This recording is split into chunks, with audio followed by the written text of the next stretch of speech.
Shalom, shalom, soyez bénis en ce jour, que la grâce, la paix de Dieu soit multipliée dans vos vies.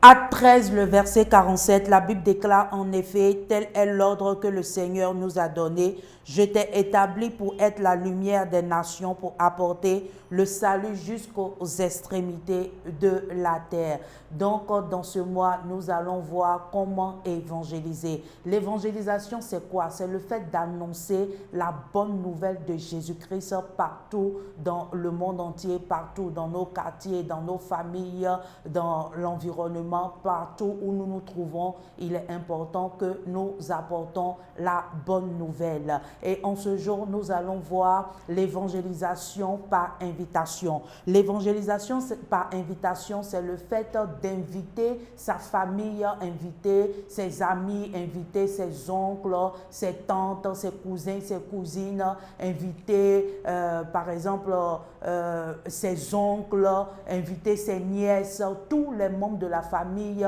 et tous ceux-là même qu'on connaît, que ce soit les collègues, tout. On les invite par invitation. Et tu vas prendre avec moi aujourd'hui le Jean 1, le verset 35 à 42. La Bible déclare que le lendemain, Jean était encore là avec deux de ses disciples. Il vit Jésus passer et dit, « Voici l'agneau de Dieu. » Les deux disciples l'entendirent prononcer ces paroles et suivirent Jésus. Jésus se retourna et voyant qu'ils le suivaient, il leur dit, « Que cherchez-vous » Il lui répondit, « Rabbi », ce qui signifie maître, « où habites-tu » Venez leur, dit-il, et voyez. Ils y allaient donc vivre où ils habitaient et restaient avec lui ce jour-là. C'était environ 4 heures de l'après-midi. Le verset 40, la Bible dit, « Entrez, le frère de Simon-Pierre était l'un des deux qui avait entendu les paroles de Jean et qui avait suivi Jésus. » Le verset 41, il raconta d'abord son frère Simon et lui dit, « Nous avons trouvé le Messie, ce qui correspond à Christ. » Le verset 42, il le conduisit vers Jésus. Jésus le regarda et dit, « Tu es Simon, fils de Jonas, tu seras appelé Céphas, ce qui signifie Pierre. » Donc ici, je vous donne le cas de André. André qui a eu à inviter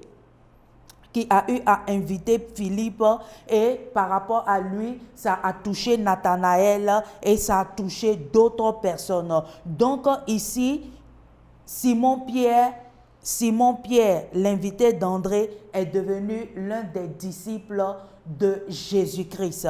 Donc, il est important que l'invitation, tu invites tes amis, soit à l'église, soit dans une réunion, soit dans une cellule, soit dans une sortie de congrégation, ou bien d'église, ou bien d'évangélisation. Il est important que tu puisses inviter ta famille afin qu'ils puissent être sauvés. Parce que ici, on voit que Simon-Pierre a invité André et André est venu. André a eu à être le disciple aussi de Jésus. Et on voit aussi le cas de Philippe. On voit aussi le cas de Philippe. Vous allez lire à la maison, Jean 1, le verset 43 à 49. On voit ici que grâce à Philippe, Jésus a touché Nathanaël, son invité, par une parole de connaissance. Et on voit aussi le cas de Jean.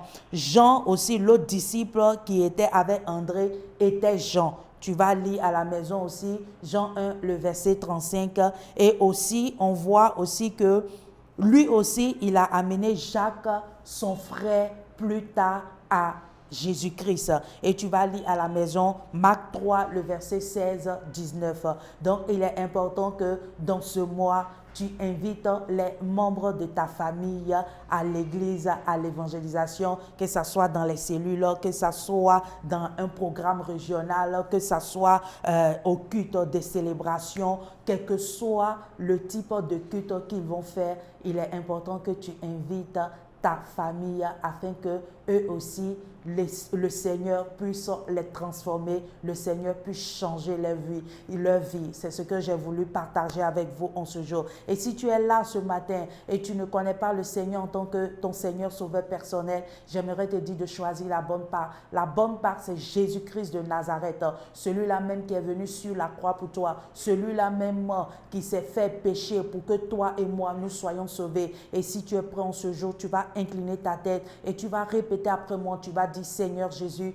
je viens à toi tel que je suis. Je sais que je suis un pécheur. Pardonne-moi de tous mes péchés et délivre-moi, Éternel. J'invoque ton sang pour me laver, pour me purifier en ce jour. Merci, Éternel, pour tout ce que tu fais. Sois glorifié, sois exalté. Au nom de Jésus-Christ que j'ai prié. Merci de faire de moi une nouvelle créature. Si tu as fait cette prière, sache que tu es déjà devenu un nouveau-né. Si tu veux des questions ou bien tu veux poser des questions ou bien tu veux nous laisser un message en commentaire, nous sommes disponibles, tu peux nous laisser, nous allons te répondre. Sois béni, c'est Vie Glorieuse avec Essena Moti, auteur d'une plume d'une sista à une autre. Sois béni et à très bientôt. La victoire continue. Bye bye.